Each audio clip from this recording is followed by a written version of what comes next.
Welcome to the Waves Business Coaching Podcast. I'm your host, Jacob Karnes, and here at Waves Business Coaching, we help business leaders build their dream team so that they can have more freedom to focus on what truly matters. This week on the podcast, I have a great conversation with my friend, Scott Wozniak. Scott and I both worked for Chick-fil-A previously. He got to work for some amazing leaders like Truett Cathy, Mark Miller at Chick-fil-A, and he has a book called Make Your Brand Legendary. And we have a great conversation about how to create a legendary brand and that it's all about systems. There's a way companies build and scale. It's very simple. But if you really hold on to it and get it right, it can really change the way you run your business and change how you lead people as well. So excellent conversation today. Before we dive in, Master Your First Job. My book is The Remarkable Path from First Day to First Promotion. If you know or lead a young employee in working one of their first few jobs, this book is to help them thrive and to really build a foundation for them to have a successful career. If you'd like this book for free, you can go to masteryourfirstjob.com/free, which is linked below, and get a free e-copy of the book. Let's dive into my conversation with Scott Wozniak. Scott Wozniak, thank you so much for being on the Waves Business Coaching Podcast. I'd love for you to share a little bit about you and your story. Yeah, man. Excited to hang with you, Jacob. Man, it's been a fun ride. I'll give you the short version. I actually grew up as a child actor. My mom was a theater director.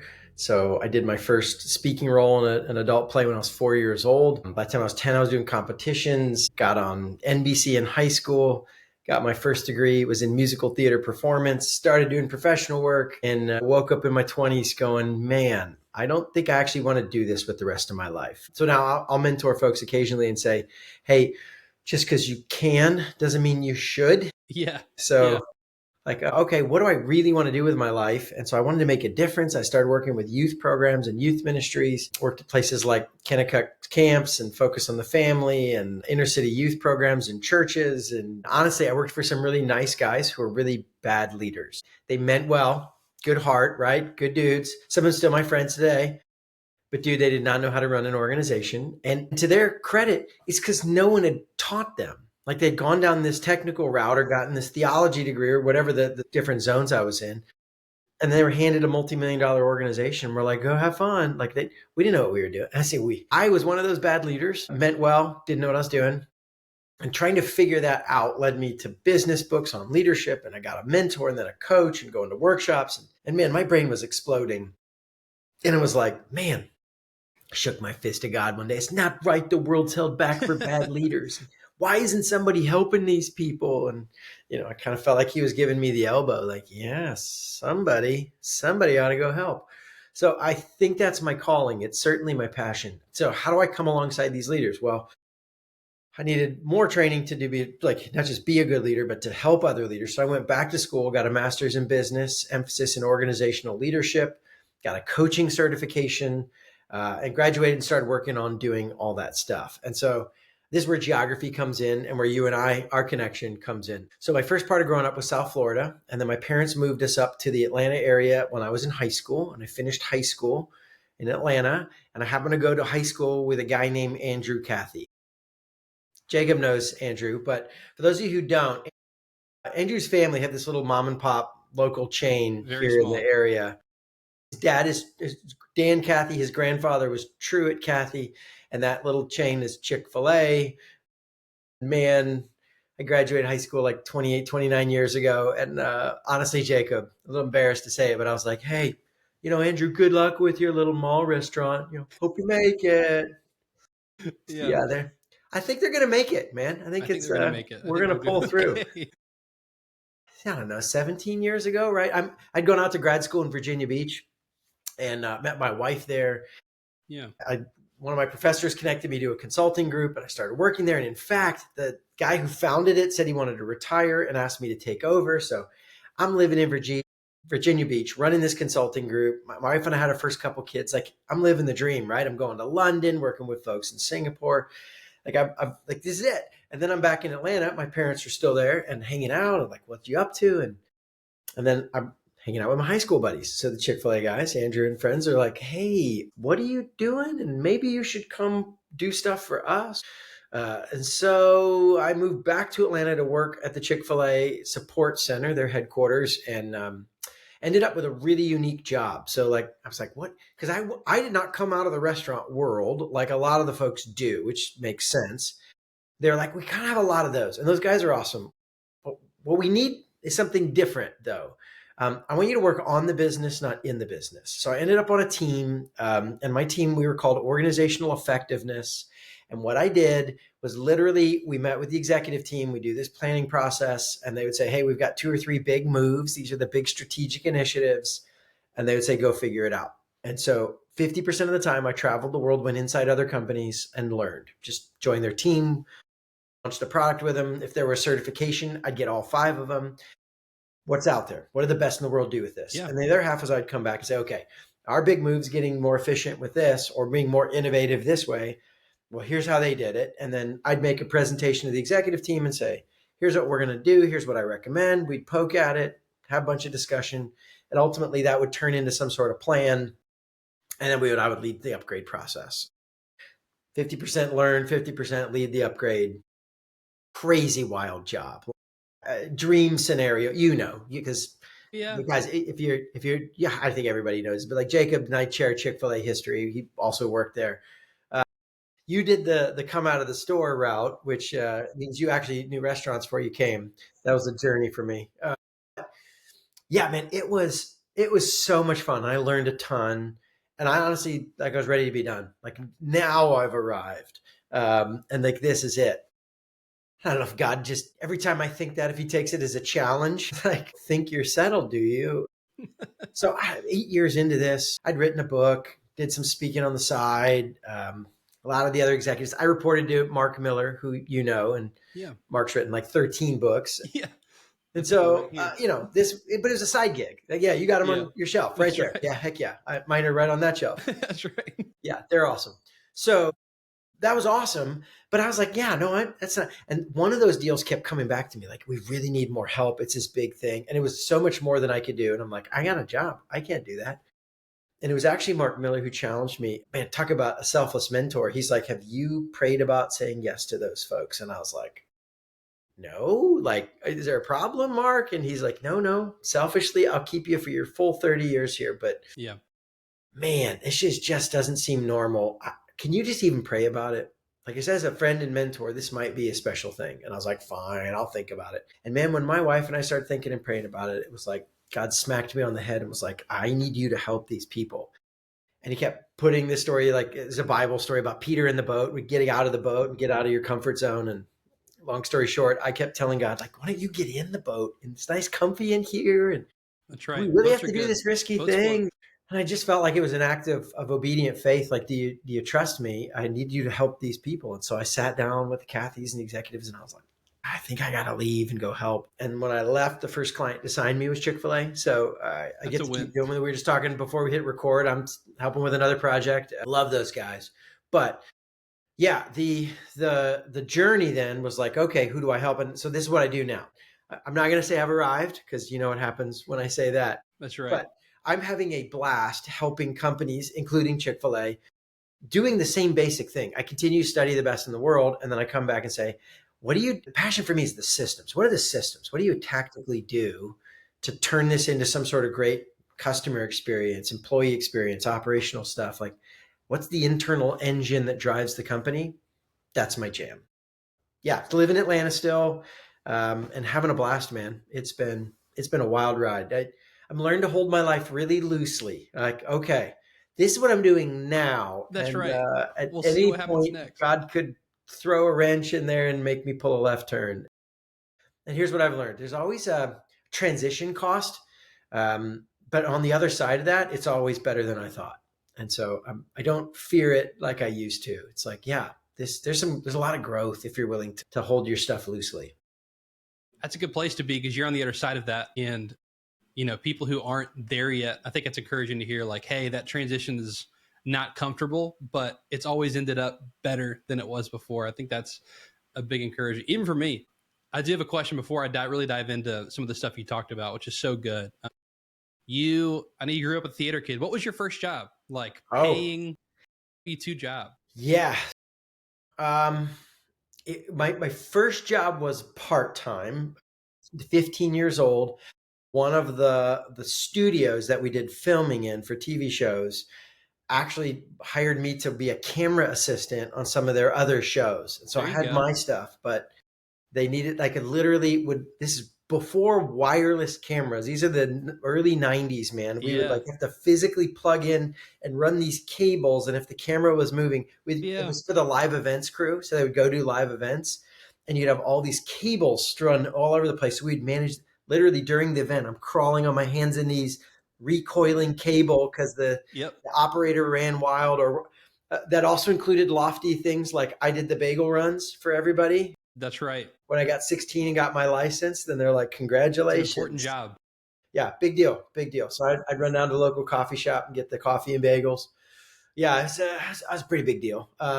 So that was that. My first W-2 full-time job was actually as a performer, and it was a short-term, like it wasn't for life of the show, but I was in a show up in the Midwest. So yeah, but part-time job, camera assistant, man. Somebody's, without the coffee and the bagels, who's to act? Thank you. It's Thank you. a Really, catalyst for really, making I it was happen. central to the whole That's operation. right. Somebody's got to do it. Yeah. Okay, you said something earlier that I want to ask about, which is there's a lot of bad leaders, right? You worked for a lot of good people, bad leaders. Good person, bad leader. What makes a bad leader? Yeah.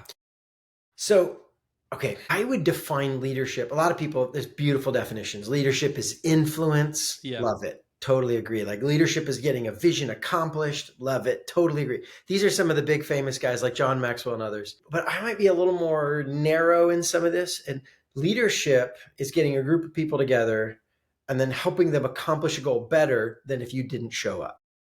Let me put it another way. Everyone has tasks to do. We got to get stuff done.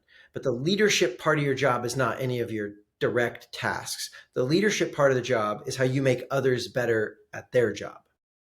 That's really why I have a leader otherwise. Like we just kind of assume, well, you got to put somebody in charge. Not always. There's some wonderful things happen.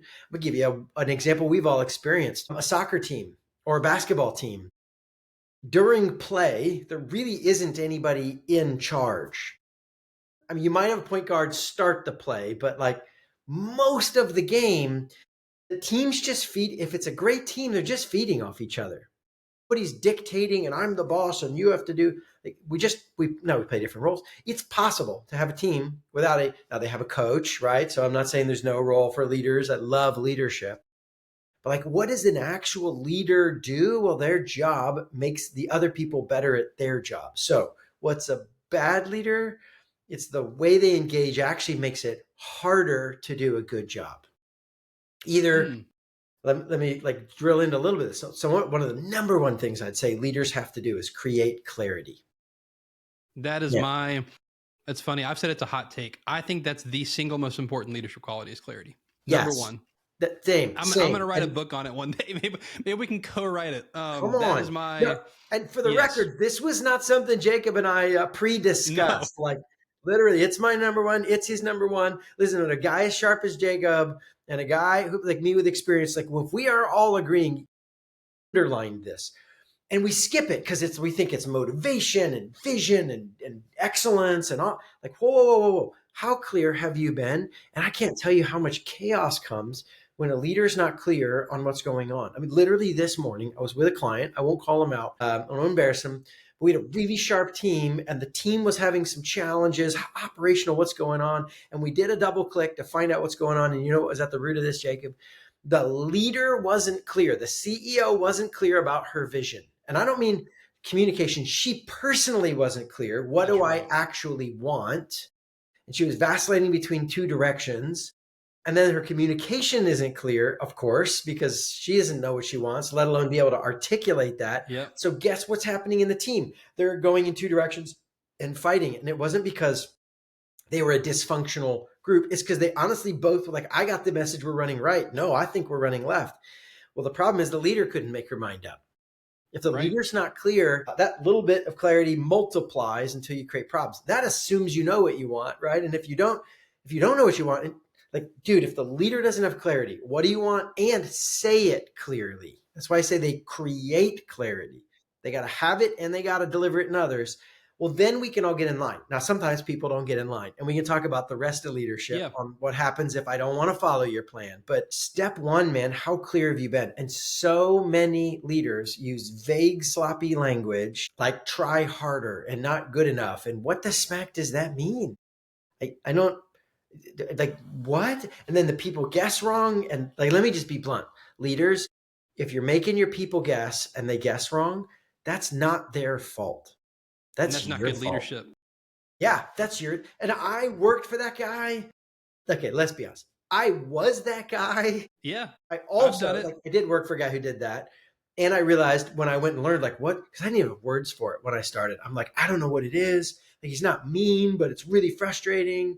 And I was talking to a mentor, and they're like, yeah, he's not clear. And when I started diagnosing him, I realized I'm doing the exact same thing to my team.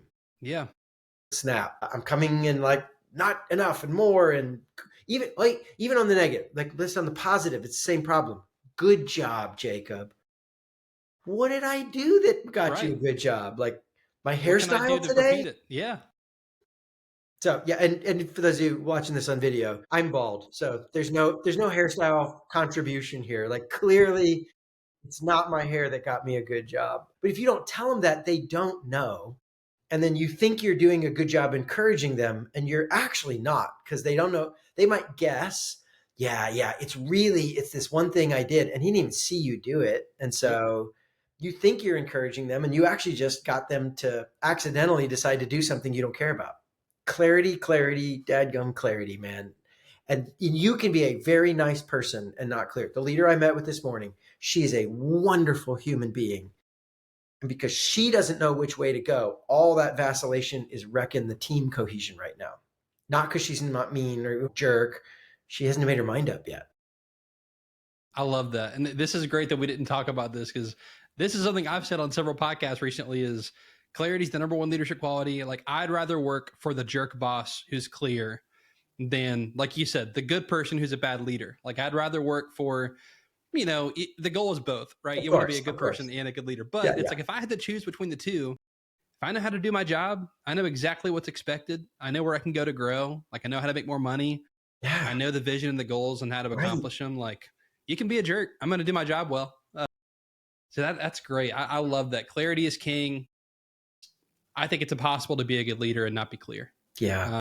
Impossible to not be a good leader and not be clear. So, okay, that's amazing. So I have your book here. I told you before, I took the dust jacket off, but it's called Make Your Brand Legendary. There you go. Yes. It kind of details your experience. And you said, you said 17 years, 20 years? Yeah, I started doing this. So I did this before Chick-fil-A. I started doing it in 2004. So 21 years now. It's 25 when we're recording this. So, yeah. And this came out 2 years ago, last year? Yeah, that's right. End of 23. Into 23. Year and a half. This is, 2 decades of experience of, working with brands both in and outside of Chick-fil-A. And you write a lot about other big brands as well and what they do well. And, you and I are Chick-fil-A people, so we'll dog on McDonald's for a few minutes as well. But let me ask you this. Contract. Yeah. That's right. We still get stipend from Chick-fil-A in the mail of anytime we do it. Yeah, it's the monthly McDonald's mockery. It's required. That's right. So your book's called Make Your Brand Legendary. What does make a brand legendary? Yeah, I think what makes a legendary brand is raving fans. Like you can talk about all the other things, but the ultimate outcome and the ultimate test is raving fans. Do your customers go past like, that's fine, to like, those guys, I love those guys, you got to get them, and they buy all your stuff. Yeah. And if you have raving fans, then you are a legendary brand. Whether you're big yet or not, that's the ultimate test. I love that. And I mean, I can think about brands that I am a raving fan of. And it's all stuff you write about. It's stuff I learned about at Chick-fil-A that you probably came up with while you were there, which is like, I buy more of their products more often. Yeah. I'll call out one. I wish I had a cup here, but Fellow makes, I think, the best to-go coffee cup in the world. Hey. It's the vacuum insulated cup. I'm going to give them a free ad here. Come on. It's the double walled vacuum that everybody has, but as a huge coffee fan, it has a ceramic interior instead of metal, just like your at-home coffee cup. It has a thin lip. so coffee doesn't drip down the side whenever you drink it. You can close it completely and lock it where you can throw it in a bag and it doesn't spill. It has a wide mouth, so you can actually get the aroma for coffee. It's the best. I loved it so much, and I was telling people about it at Chick-fil-A, where our boss actually bought our entire team these coffee cups. And I'm like, Awesome. I should have gotten a kickback or something. I'm like, but I love them so much. I don't care. I'm like, it's the best coffee cup. I tell everybody about it. And people roll their eyes when someone says, oh, what kind of coffee cup is that? Because they're like, oh, here Jacob goes talking about He's going to do it again. Right. Raving fan. Heck yeah. Yes, and I'm a raving now fan. we all want a cup of coffee, just for the record. If That's you need to right. pause the podcast, go get a cup of coffee. We'll be here. I love it. And I agree. That's what makes a brand legendary, is having raving fans. So you call out like what a raving fan is. I think I called out one of them there, which is they buy your products more often. They pay full price. Yes, that's what important. else makes up a raving fan? Well, they rave about you. They tell you, they tell others to buy from you. And this is key. There's a difference between loving fans and raving fans. That's good. You can build a good business on loving fans. But you want growth, you need your customers to tell other people, come become customers. And we occasionally run across this a lot. In fact, one of our big kind of client chunks, type of people, like, what do you help us with? We go in and find out, they're like, why aren't we taking off? It's not they don't have a good product or the good service thing. Like, they got the core, they haven't figured out how to make this thing viral and grow. So this last layer is, man, true raving fans don't just think you're great. They actively talk about, man, you got to work with these guys. That's huge. And I think about even my business, where it's like the best customers I end up getting end up being referral clients, where a current customer is like, hey, you've got to go work with this, or you've got to go buy this product. It's all my friends have fellow coffee cups, because I've told them you have to go get a fellow coffee cup, or I've bought one for them, right. And then they've become a repeat customer. So yeah.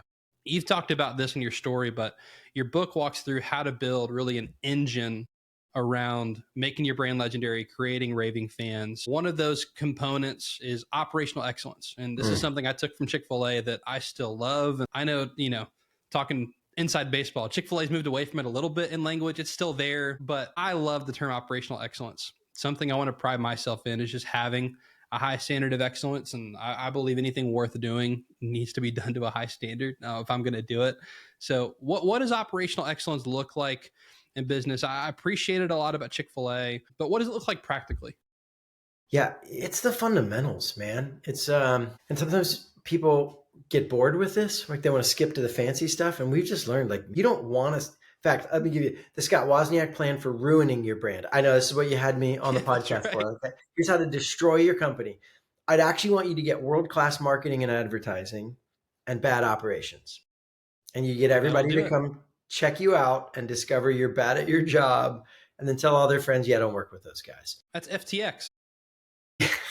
Yes, it will wreck you. You do not want that, because the reputation impact is so negative.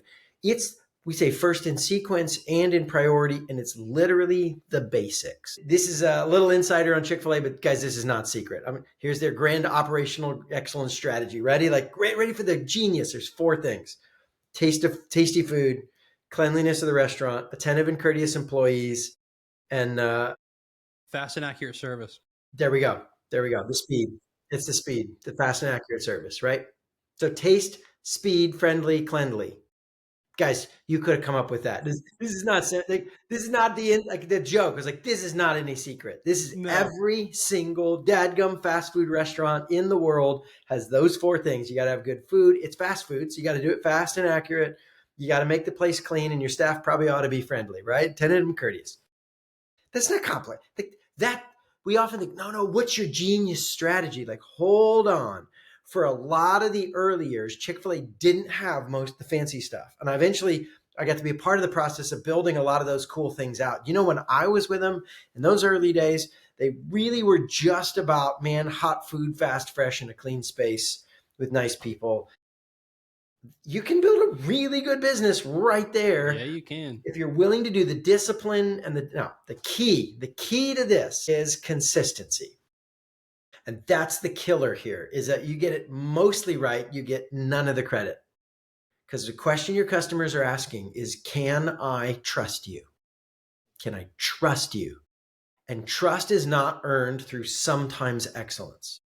In fact, if I could just land this is the big underlying moment, right? The core idea of operational excellence is this: inconsistent excellence earns you the same trust as consistent failure. So something I love about Chick-fil-A when consistent excellence is, again, little inside baseball. Chick-fil-A has something internally called CEM, customer experience metrics. If you've ever been through a Chick-fil-A and you've gotten a receipt on, or a little survey on your receipt, You get Chick-fil-A the does long read those. receipt. Yeah. That's right. And, you can get a free chicken sandwich. Shameless plug. But Chick-fil-A actually does use that data. And when you read it as a restaurant, and when I was in the restaurant, I remember being shocked to find out that the percentages we see, so when it says like order accuracy 99%, that does not mean we're 99% accurate. That meant that 99% of those surveys were 5 stars. If someone gives you 4 stars for order accuracy, that's a zero in Chick-fil-A's mind. Yeah. Like 4 stars is not good enough. So all those CEM metrics I learned were the percentage of surveys that were 5 stars out of 5. And to me, it just set the bar of like, hey, 80% or 4 stars is not good enough in our mind. So we're going to count that as zero. And some people would be like, oh, well, no one's perfect. Well, Chick-fil-A sat there and said, we expect to be. And like that's the bar we're going to set. And that meant a lot to me as someone who appreciates excellence, even working there. And it helped me buy in of this idea of, hey, like the standard is the standard, right? I'm a big football fan, love Kirby Smart. Like the standard's the standard. And I loved that at Chick-fil-A. And I guess what you're saying of the consistent operational excellence is the important part, because you And can't you just do it called one out time. one of the bigger tools, because like, how do you do this? And people often default to like, we got to whip the troops into a rally and hype them up. And it's that old leadership joke, like the beatings will continue until morale improves, right? That's right. That's I right. worked for that guy too. Yeah. Not good. It didn't work. No, it's not that. Listen, it's systemic things like put a score and put the score in front of your team on a regular basis. Humans love keeping score, man.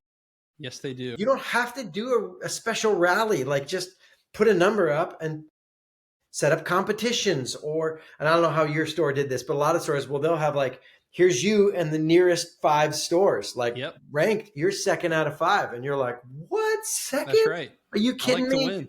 Just put a number up, make a little bit of awareness of who's around you, and let them loose, and they will figure out ways to crank that score up. There are tactical things you do.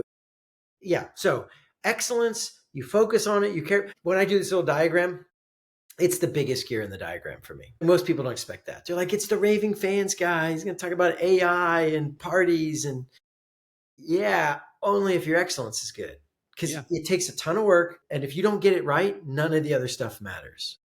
So yeah, operational excellence. It really changed my life, because I'll be honest, when I came to Chick-fil-A, I was the guy who was like, well, I'm going to go to the new fancy stuff. Like these fundamentals aren't that exciting. Remember my job was study the cutting edge and who the best in the world. And I had a wake up call listening to Truett. I got to work directly with Truett those first few years. And the way he talked about consistent excellence, like honestly rocked me back on my heels. And I was like, I have totally underestimated this.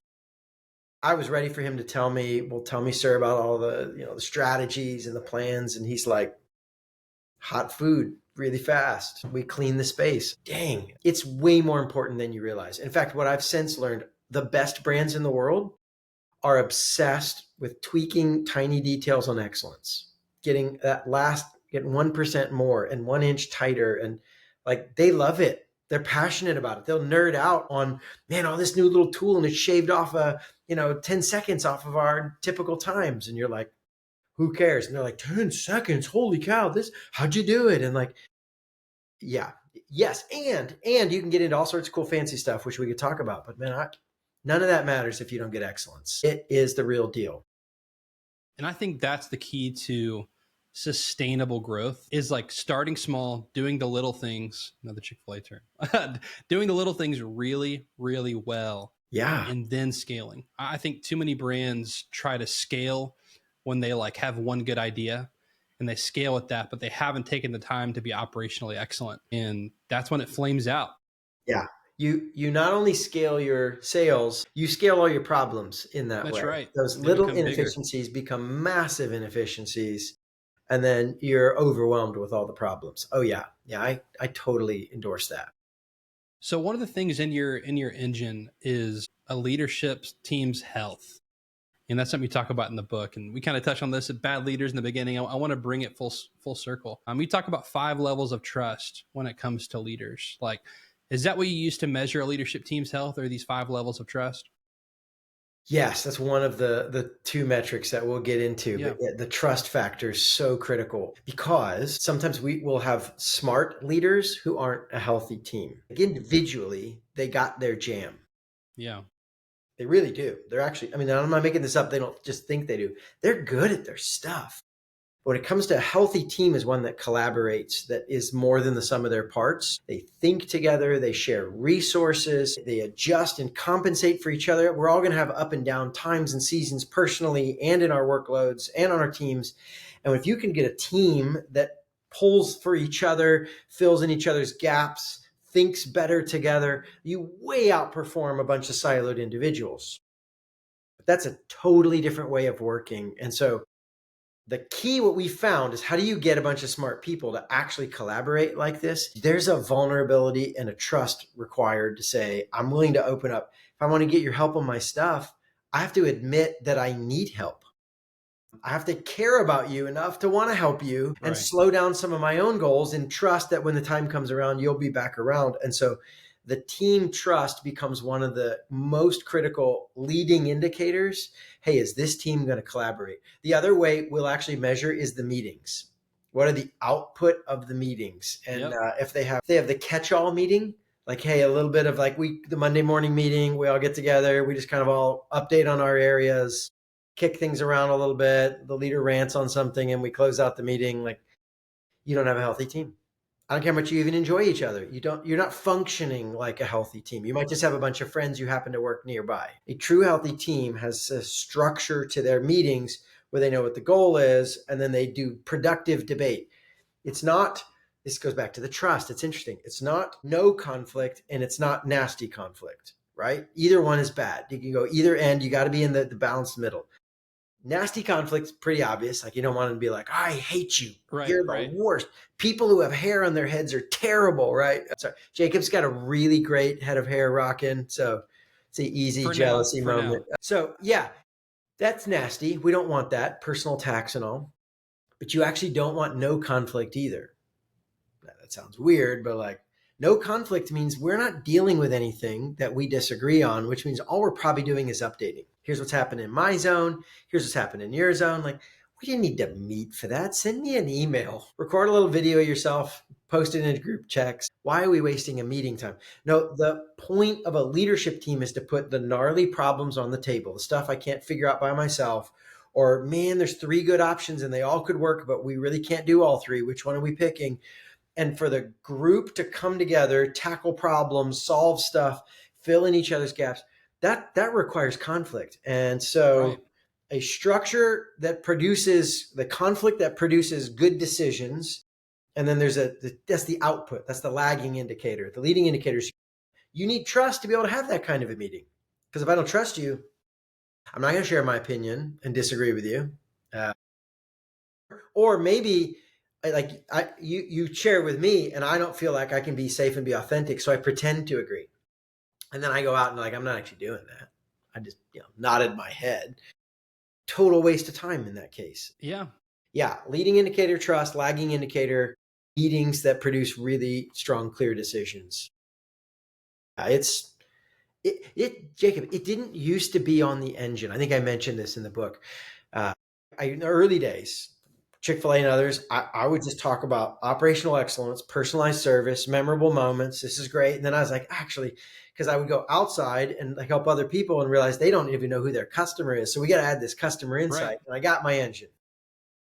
And then I found out, oh, snap. If you don't have a leadership team, then none of this works, man. A true, healthy, collaborative team, half of them get it. And then one guy runs left and the other guy won't go with him. And like all this team resistance to collaborating and sharing created no raving fans. And so we ended up adding it in and creating all these, like, how do you measure it? And how do you know? And going through this whole process.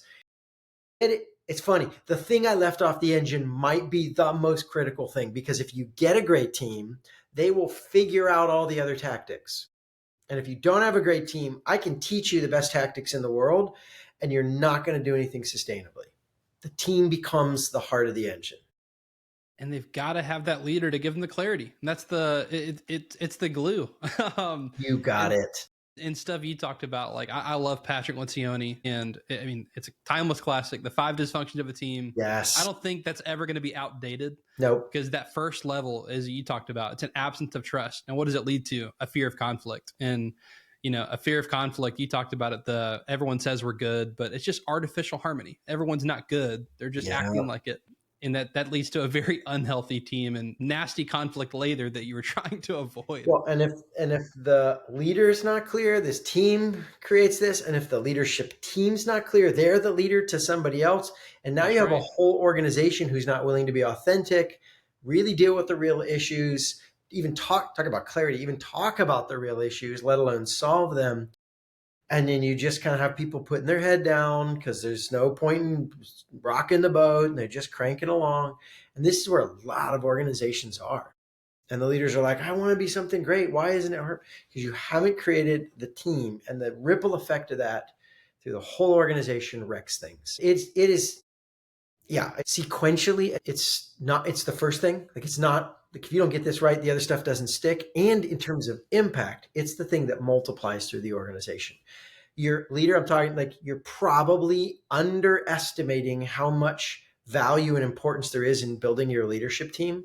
And you just bumped it up because I talked about it, and you might still be underestimating it. I do more and more these days. I've been able to do some investing in early stage companies. And I'll tell you, as I learned that world and study the great investors and now making my own choices, there's no question. When it comes down to it, what you really do is pick a great team even more than a product. There's times where you're like, I don't think that product's any good, but dang, if that Jacob wasn't awesome, I'll just invest, because he's going to figure out the product's not bad and make it better. The team is the thing you invest in. The product is totally secondary. And that's not how most people think, but that's how the best in the world company builders think. It's the team, and everything flows from the team. A real world example of this recently was Starbucks when they hired Brian Niccol from Chipotle. The difference in stock price from the day that it was announced of Chipotle stock dropping and Starbucks stock increasing was $24 billion. And I wrote a LinkedIn post of just like, you can't put a price on leadership. I'm like, well, Starbucks just did, and the market just did. And they said for Starbucks, it was worth about $24 billion is what they said it was worth, a good leader. And yeah, absolutely. So he's getting paid almost as much as you and me, man. That's pretty awesome. Well, that's the thing. He wasn't getting paid that. And the funny thing is his salary was outrageous. And everyone's like, how are they going to pay for it? He's still getting paid plenty. I think he's going to make it. Yeah. He's going to be okay. But they made up that money in a day just with the investment of like, hey, we believe in him, therefore we believe in the future of Starbucks. No, jokes aside, that's a good example. It might be a quote unquote ridiculous amount of money, but think about the value. Like, from a business investment, they probably 100x'd what they're paying him, maybe 10x, right? And still he's getting a ton of money. Yep. Great leaders really do way over return their investment. And I mean, even as a customer, stuff I've seen them do well is they've gone back to what's our vision. And they want to go back to being like the neighborhood coffee shop. They went back to writing names in Sharpie on the coffee cups, like dine-in mugs for their coffee shops. They don't want to be seen as a glorified drive-through. They want to go back to what made Starbucks good. And they want to get back to being operationally excellent. They want to get back to basics. And Starbucks has had a really good first quarter as a result of that. Again, this is all related. I feel like they're working on their customer experience engine and focusing on operational excellence. They're trying to make more memorable moments with their team members. They've got the leader, hopefully they think, to move them forward to the future from what I've seen so far. Right. Personalized service, they're trying to do more of that. Yeah, they're doing all the same things you wrote about. Personalized than Starbucks process. Yeah. Yeah, it's the engine. See, it's like, this isn't just a chicken chain thing. This is the engine. I've seen this in manufacturing. I've seen this in legal services. I've seen this in software. This is how great companies create raving fans. It's not magic. It's not luck. It's an engine. I think that's our one takeaway is it's not magic. It's not luck. There is an engine. There's a way to do things that works. It might not, you might not use the same words that Scott uses in the book, Who But cares? it's all the same stuff. And I say that as a compliment, is this isn't complicated. It's simple, but it's because it works. Like it's like you were saying, you know, you came from outside of Chick-fil-A and you spend time with Truett and you're like, wow, it really is that we're just going to make, you know, hot food fast and be nice to people and clean our restaurants. Like it, you know, there's stuff Chick-fil-A does now, but that's level one. It was a $5 billion company at that point. Like that's a pretty good thing with the basics, man. Yeah. You can run that train a long time. Scott, where can people connect with you? I've got your book that, you know, you can get on Amazon. Where can people connect with you or find out more about your business? Yeah, man, probably the easiest way is to go check out scottwozniak.com. That's SCOTTWOZNIAK.com. And we also have a new online program for folks wanting to learn more about customer experience systems and we take the same tactical tools we use with these big companies and we put them and put little videos around them. Here's how you use them. And this little program where you walk through the process. So that's Legendary Brands Academy. So Legendary Brands Academy, plural.com. And yeah, but you can also find a link to that on scottwozniak.com. So either about me or a good chance to get a lot of this content, or heck yeah, we got books all over Amazon. So yeah, thanks, man. Lots of places.